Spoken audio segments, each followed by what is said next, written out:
어디 계신 주님께 우리 여기 모인 할렐루야! 할렐루야! 소리를 조금 더 커서 크게 할렐루야! 저도 목소리가 잘 안 나올라 이제. 그래도 이만한 것도 감사한 거예요. 아이고 주님 은혜입니다. 올해 하나님이 막 그냥 소리를 그렇게 지르는데도 그냥 하나님이 딱 지켜주시니까. 자, 오늘은 광야 생활의 의미입니다. 광야 생활의 의미. 동영상에 매일 말씀들이 올라가니까요. 여러분 한 번 듣고서 끝나면 잊어버리게 돼요. 그래서 우리가 예수를 배우고자 하나이다 이 주제에 맞추어 가지고 말씀들이 쭉 이렇게 꿰어져 갑니다. 그러니까 여러분 가셔서들 다시 한번 인터넷 켜셔서 한 번씩 다시 한번 또 보시고 그러시면 육의 양식은 많이 먹을수록 살만 찌고 지방만 늘어나는데 영의 양식은 많이 먹을수록 영적으로 더 견고해지고 강건해집니다. 그러니까 많이 잡숴요. 또 잡수고 또 잡수고 되새김질 하시고 그러셔야 됩니다. 자, 광야 생활의 의미. 광야가 뭘까? 광야라고 하는 것은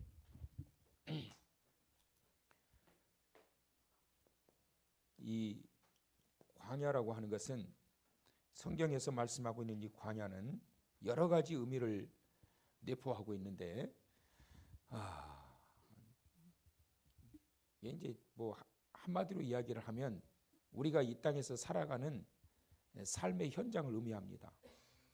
이 땅에서 살아가는 삶의 현장에서 어떤 일들이 일어나고 있는가? 삶의 현장.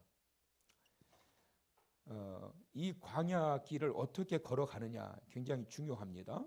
이스라엘 백성들이 애굽에서 출발을 해가지고 광야를 만나게 되지요. 40년 광야 생활이죠. 그리고 난 다음에 가나안 땅에 이르게 돼요. 이 가나안 땅은 하나님께서 이미 아브라함 때에 지지난주인가 설교했을 겁니다. 아브라함 때 아브라함에게 하나님께서 이미 약속의 언약으로 주신 말씀이에요. 이 말씀을 이루시는 땅입니다. 여기가. 근데 가나안 땅은 참 좋은 땅이에요. 하나님의 예비해 놓으신 우리에게 예비해 놓으신 축복의 땅이에요. 그런데 그냥 통과할 수 있는 게 아니고 반드시 거쳐야 할 과정이 있다. 이것이 바로 광야다. 반드시 거쳐야 돼. 그러니까 누구나 다 이 광야길을 다 거쳐야 돼요. 근데 중요한 것은 뭐냐면 어떻게 이 광야길을 거치느냐에 따라서 인생의 길이, 이 삶의 길이, 삶의 현장이 갈라지게 되는 거예요. 그러니까 모두가 다 광야길을 걸어가야 되는데, 다 가야 되는데 어떻게 이 광야길을, 이 과정을 거쳐가느냐에 따라서 삶의 현장이 달라지게 된다는 거예요. 광야 40년 인생에서 하나님이 이스라엘 백성들에게 가장 안타까웠던 것이 있습니다. 그것이 바로 두 가지예요. 이 두 가지 때문에 무너진 거예요. 이 두 가지를 어떻게 해나가느냐에 따라서 삶의 결과가 달라지게 돼요. 첫째는 뭐냐면 믿음입니다. 믿음. 이 믿음의 결과를 통해 가지고 그 현재의 모든 어떤 환경이든지 극복하게 하거든요. 믿음의 결과를 통해서. 근데 하나님은 이 백성들에게 어떤 믿음을 갖기를 원하셨느냐 하면 하나님께서 인도해 가시는 믿음. 시작. 어떤 믿음이요? 인도해 가시는 믿음. 이 믿음을 이 백성들이 갖기를 원했어요. 걱정하지 말아라. 두려워하지 말아라. 내가 애굽에서 너희들을 인도했는데 내가 너희들을 내버려 두겠냐. 내가 함께 있다. 내가 너희들과 함께 있다. 그리고 너희 앞에서 너희의 길을 내가 인도해 가고 있다. 그러니까 걱정하지 말아라. 염려하지 말아라. 이 백성들이 이런 믿음을 가지고 이 광야 길을 걷기를 원하셨단 말이에요. 그 다음에 또 하나, 두 번째는 뭐냐면 인내입니다. 인내의 결과를 통해 가지고 소망에 이르게 하는 거거든요. 인내는 따라서 인내는 소망에 이르게 한다.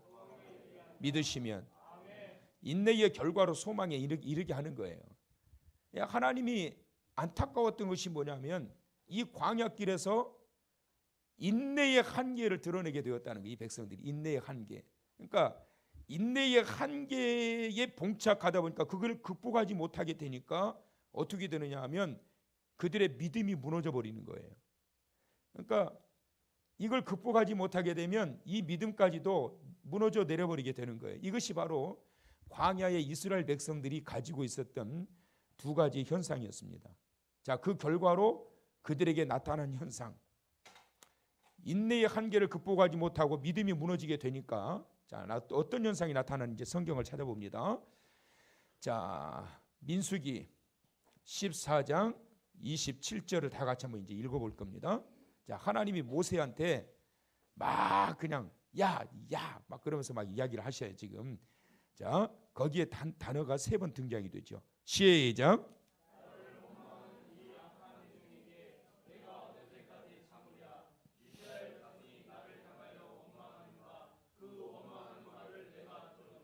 자, 뭐가 반복돼서 나오지요? 원망이라는 말이 반복돼요. 몇 번 나오지요? 3번 나와요. 성경에 3이라고 하는 숫자, 7이라고 하는 숫자는 완전수라고 그랬어요. 3은 완전수입니다. 7도 완전수예요. 원망이라 하는 말을 하나님께서 3번이나 언급하셨다는 것은 이 백성들이 하나님을 향해서, 누구를 향해서? 하나님을 향해서 끝없는 원망과 불평을 하는 소리를 하나님이 들으셨다는 거예요. 그게 습관이 되어버린 거예요. 왜 습관이 돼요? 왜 원망하게 되는 거예요? 이렇게 끝없이 툭툭 원망하게 된 거예요. 광야의 길에서 인내의 한계를 극복하지 못하니까 믿음이 추락하자, 믿음이 떨어지게 되면 원망이 터져나오게 되는 거예요. 그래서 하나님이 이런 말씀을 하세요. 자, 28절 민수기 14장 28절에 자, 시작.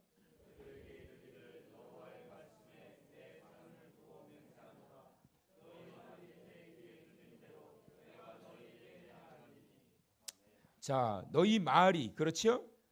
너희 말이, 그 다음에 어디에? 내 귀에. 내 귀는 누구의 귀예요? 하나님의 전에. 그 다음에 뭐라고요? 들린 대로 어떻게 하신다는 거예요? 행하리다. 무서운 말씀이에요, 여러분. 그러면 이때까지 하나님의 귀에 들렸던 그들의 말은 찬양의 소리였어요? 불평의 소리였어요? 불평과 원망의 소리가 가득했단 말이에요. 하나님께서 이때까지 이 백성들이 툭하면 원망하고 불평하고 이런 소리를 들으시고 난 이후에 하나님께서 이제 말씀하시는 거예요. 너희가 하는 말을 내가 다 이때까지 다 들었는데 이제는 내 귀에 너희 말이 들린 대로 내가 행할 것이다. 행할 것이다. 그것은 무슨 말이냐면 너희가 불평하면 불평할수록 불평할 수밖에 없는 일들을 너희에게 줄 것이다. 이게 무슨 말이냐면 그 정도로 하나님이 강력하게 훈련시키시겠다는 거예요. 어느 정도로? 불평이 싹 사라져버리게. 불평이 싹 사라져버리게. 이게 얼마나 여러분 강력한 하나님의 이 훈련을 예고하는 말씀인 줄 아십니까? 그러니까 이 40년 광야의 길을 걸어가면서 이와 같은 것들이 무너지게 되니까 이렇게 된 거예요. 자, 그러면서 하나님이 이제 하신 계획 어떻게 하시죠? 광야길에 이제 훈련을 시키시는 거예요. 하나님이 광야길로 훈련을 시키십니다. 광야의 길에 훈련시키신 이유. 자, 첫 번째 어디를 보시느냐 하면 출애굽기 13장을 펴보세요. 출애굽기 13장 17절.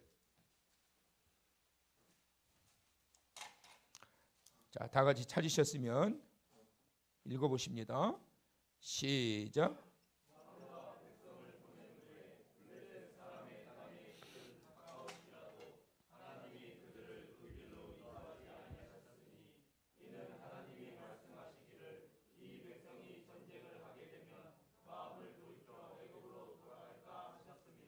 자, 하나님이 이 백성들을 첫째로 광야로 인도하신 이유가 뭐냐? 따라서 합시다. 전쟁을 피하게 하려고.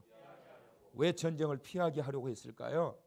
이 백성들은 아직 싸울 준비가 안 되어 있는 거예요, 여러분. 이 백성들은 이때까지 애굽에서 노예 생활을 하고 살았던 이들이 저 블레셋이라고 하는 엄청난 저 강력한 저 민족과 싸울 수 있는 무장이 되어 있지 않고 준비가 되어 있지 않고 훈련이 되어 있지 않는단 말이에요. 물론 하나님이 도우시면 그까짓 것 아무것도 아니지만 아무것도 훈련되지 않고 아무것도 준비되지 않는 그들에게 싸워라 그러지 않는단 말이에요. 하나님은 아직 준비가 안 돼 있단 말이에요. 그래서 그들을 전쟁을 피하도록 하기 위하여 하나님께서 광야길로 돌리셨단 말이에요. 자, 광야길로 돌리셨다는 것이 이겁니다.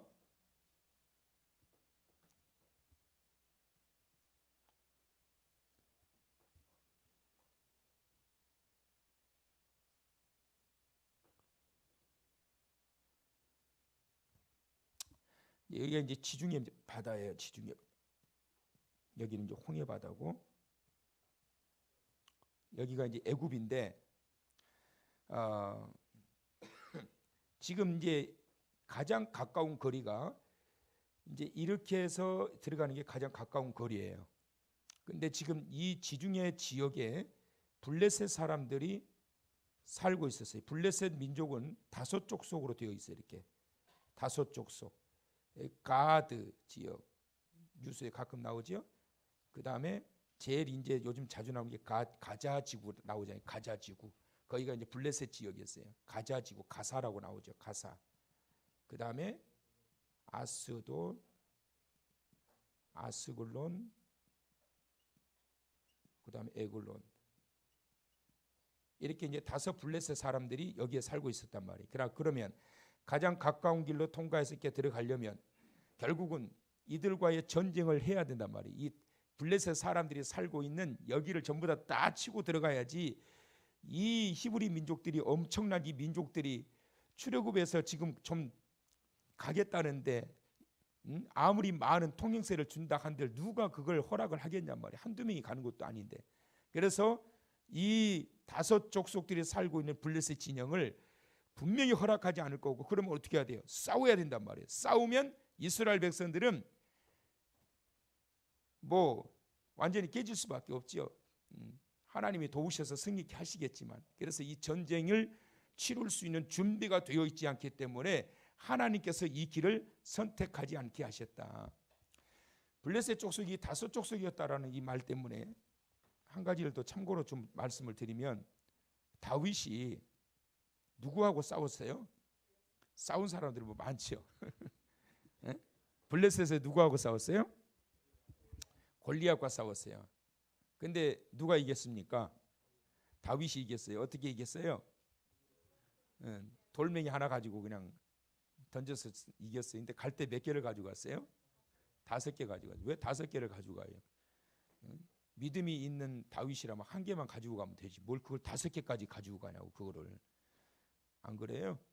믿음이 없는 거예요. 1개 던졌다가 빗나가면 또 다른 거 꺼내고 또 던져야 되고, 그것도 빗나가면 또 들어서 또 던져야 되니까, 그리고 5개는 준비해야 될 거 아니에요. 여러분 같으면 한 2개만 가지면 될 건데요. 다윗은 5개나 들고 갔어요. 믿음이 없는 거잖아. 안 그래요? 왜 다윗이 5개의 물맷돌을 가지고 있었느냐 하면, 그 당시에 이스라엘 백성들을 조롱하고 희롱하고 있었던 이 골리앗이라고 하는 사람이 가드 사람이었단 말이에요. 블레셋은 5 족속이 있었는데 가드 지역의 용장이었던 이 블레셋이 대표로 나온 거예요.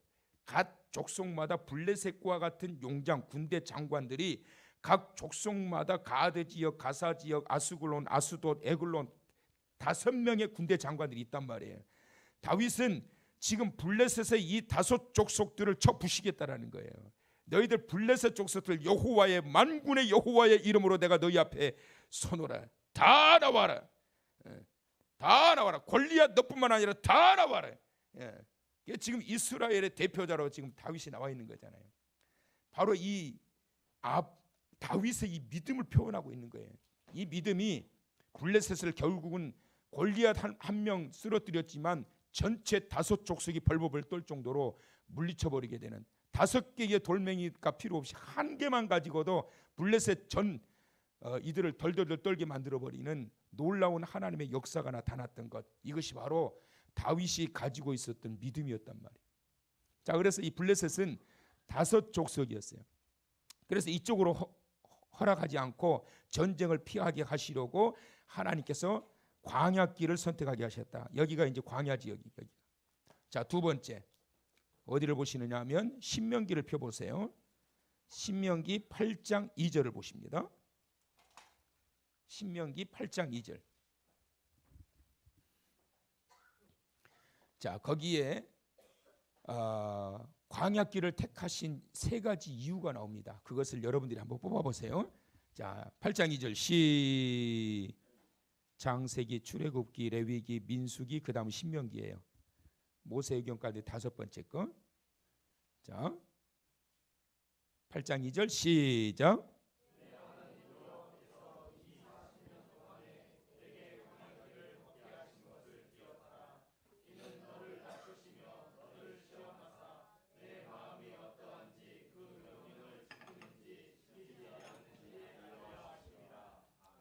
이스라엘 백성들이 1년 반 만에 가나안 목전까지 오기는 왔어요.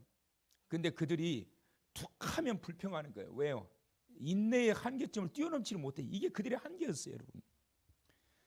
여러분, 누가 예수 잘 믿느냐 하면 인내의 한계를 잘 뛰어넘는 자예요. 한계점을 잘 뛰어넘어야 돼. 그게 믿음인 거예요, 여러분. 한계 앞에서 무너져 버리는 게 그거 누가 못해요? 다 그렇지. 나 도저히나 못하겠다고, 이제 나 다 싫다고, 만사가 다 싫다고. 그건 가장 쉬운 방법이에요, 여러분. 진짜 믿음은 뭐냐면 한계점을 극복하는 것. 할렐루야. 그게 믿음인 거예요, 여러분.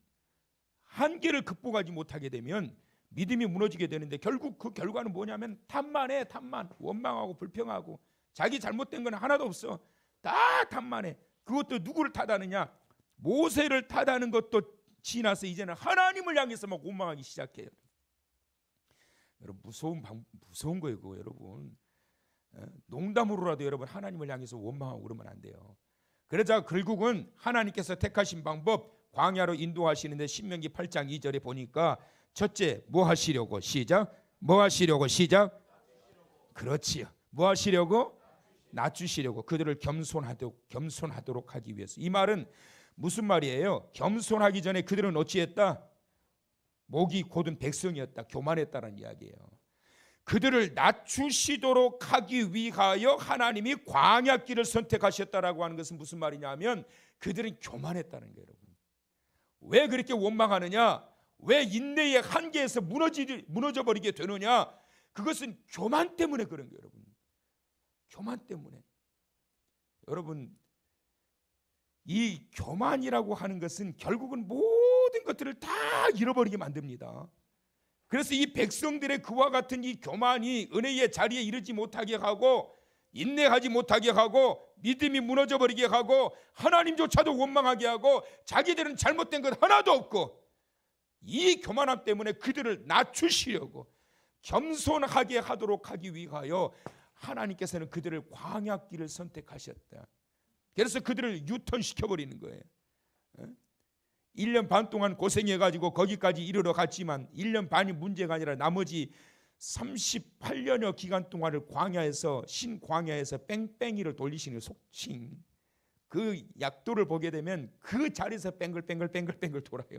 다람쥐 쳇바퀴 돌듯이 뺑글뺑글 거기서 돌아, 거기서 그냥 그렇게 돌다가 느보산에 이르게 되거든요. 그래서 하나님은 겸손하도록 하기 위하여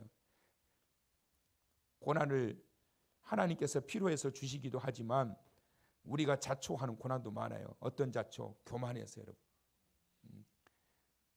육적인 교만은 별것도 아니에요. 그런 것들은 가장 큰 교만이 뭐냐면 영적 교만이에요, 여러분. 하나님을 대항하고 믿음이라고 하는 그 단어를 가지고 그걸 포장을 해서 성도들을 공격하고 사람들을 공격하고, 영적인 교만, 이것은 사탄의 철저한 이 모략과 계략을 통해서 이루어지고 있는 거예요, 여러분. 그것은 믿음이 아니다. 목이 곧은 백성들은 결국은 그 자초하는 훈련의 자리로 나아갈 수밖에 없었다. 겸손한 자에게 은혜를 더하시는 줄 믿으시기 바랍니다. 은혜는 누가 잘 받느냐? 겸손한 자가 은혜를 잘 받아. 자, 두 번째 시험하시려고 광야길로 인도하셨다. 시험이라고 하는 것은 테스트 하시려고, 테스트. 여러분, 하나님이 지금도 우리를 시험하실까 안 하실까요? 시험하셔요. 어떤 시험 하시는 줄 아세요? 어떤 시험 하시는 줄 아세요? 이런 시험 하시는 거, 이런 시험 많이 해요. 오늘도 여러분 그런 시험 많이 당하셨을 거예요. 하나님이 주셨어요. 하나님이 주셨어. 체리나 받아라. 자, 그러면 이제 기다리시니 어떻게 하나 보자. 집으로 가져가서 지가 써버리나, 목사님한테 얼른 일어나서 가져오나, 안 그러면 모른 척하고 앉아있나. 자, 이제 체린이가 선택했던 것을 얼른 가져와서 두 손으로 고개 숙이면서 인사하면서 그러고 다시 돌아간다. 이거는 내가 원하는 바예요. 지가 가지고 있으면 어떡하냐고. 하나님이 줘봐요. 하나님이 주신다고. 근데 주시는데, 주시고 난 다음에 하나님의 목적이 있어요. 반드시 하나님이 주실 때 목적이 있다고. 그냥 지혜야 가져가라고 주신 게 아니요. 지혜야, 이제 봤으니까 해야지. 고개를 납작 엎드리면서 90도로 더 엎드리면서 그런 목사님한테 드린다. 돌아가서 성도들한테 인사하고 들어간다. 야, 하나님이 우리들에게 이렇게 이것저것 주실 때가 많아요. 건강을 주시고, 물질을 주시고, 명예를 주시고, 또 여러 가지 은사를 주시고, 여러 가지 많은 것들을 하나님이 주셔요. 그리고 주시고 난 다음에 하나님이 어떻게 하시는 줄 아세요? 기다리셨어요. 한번 기다리셔. 이렇게 어떻게 하나 보자. 복권에 1등 당첨됐어요. 할렐루야, 주여 믿습니다. 감사합니다. 제가 그렇게 기도했는데, 재물 달라고 했는데 몇 억이 생겼어요. 집 바꾸자, 차 바꾸자, 야, 해외 여행 가자. 이제 주일도 없어. 어떻게 될까요? 그것만 날아가는 게 아니에요, 여러분. 그것만 날아가는 게 아니에요. 하나님은 딱 지켜보셔요. 그거를 어떻게 쓰는지 시험하신다고. 여러분, 하나님이 시험하신다고. 그런데 그 시험은 뭐냐면 약 올리시려고 시험하시는 게 아니고, 그걸 통해서 그것과 비교할 수 없는 놀라운 것을 주시기 위해서. 그래서 여러분, 하나님이 이걸 시험하시려고 주신 것은 하나님이 본래 주시고자 한 것이 아니고, 그것은 따라서서 에피타이저가 뭔지 아시지요? 주 메뉴가 나오기 전에 간식거리로 주는 게 에피타이저예요. 그거는 하나님이 주신 간식에 불과해요. 근데 간식거리가 야, 먹지 마, 혼자 막 다 먹어버리고, 그러면 주 메뉴도 안 나와. 없어. 가 그냥. 근데 그걸 가지고 어떻게 사용하는지를 하나님이 쫙 보시고 테스트 하신다고.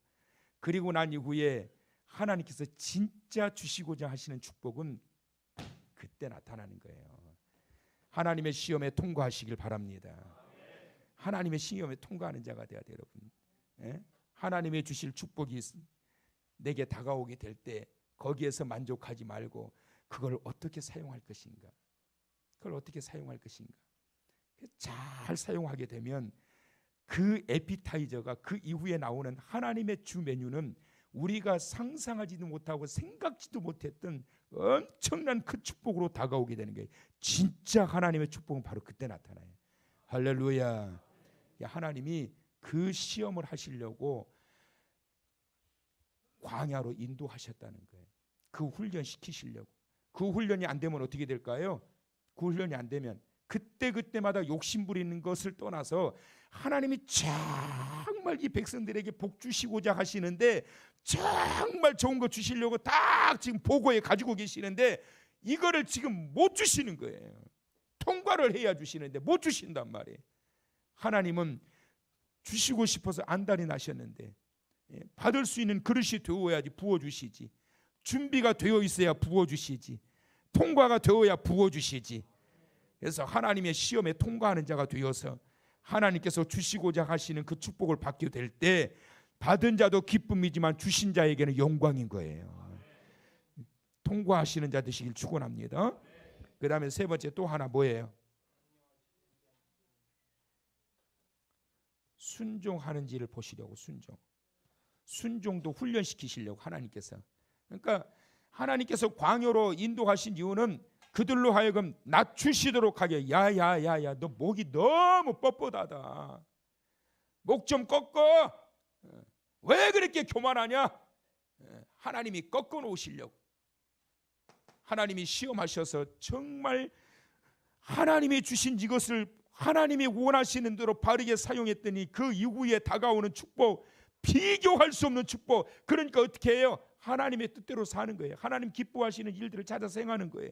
그리고 난 이후에 순종하는 방법, 순종하도록 하기 위해서 하나님께서 이 백성들을 광야로 인도하셔서 훈련시키셨다라고 말씀하고 있는 거예요. 광야의 삶의 현장에서 우리가 어떻게 살아가느냐에 따라서 하나님께서 주시는 이 축복의 결과를 따라 하나님께 영광도 되고 우리의 삶의 질이 달라지게 되고 또 삶의 방향이 달라지게 되지만, 이 삶의 과정, 현장, 이 광야 생활을 잘못 살게 되면 하나님의 영광을 가리울 뿐만 아니라 매일매일 그 생활이 반복돼요. 툭하면 불평, 불만, 짜증, 이런 것들. 여러분, 나를 짜증내게 하고 나를 불평거리가 있기 때문에 내가 그런 것들에 대해서 불평하고 짜증을 내는 게 아니에요. 여러분, 훈련이 되어 있지 않은 거예요. 축복의 원리를 발견하지 못하고 깨닫지 못하기 때문에 그런 거예요. 광야와 같은 이 삶의 자리에서 저와 여러분의 삶의 습관들이 다시 한번 정리되어지고 또 다듬어지고 하나님의 원하시는 방향으로 세워져서 복받을 만한 그릇들이 되시길 축원합니다. 그래서 주님 인도하시는 그 길을 향해서 주님 원하시는 대로 잘 사용되어지고 잘 훈련되어져서 때마다 시마다 우리 하나님이 주시기를 원하시는 그런 것들을 받아 누리심으로 인해서 우리 하나님께 큰 영광과 기쁨이 되고 우리의 삶에는 놀라운 변화가 있게 되기를 주의 이름으로 축원합니다. 축원합니다. 축원합니다.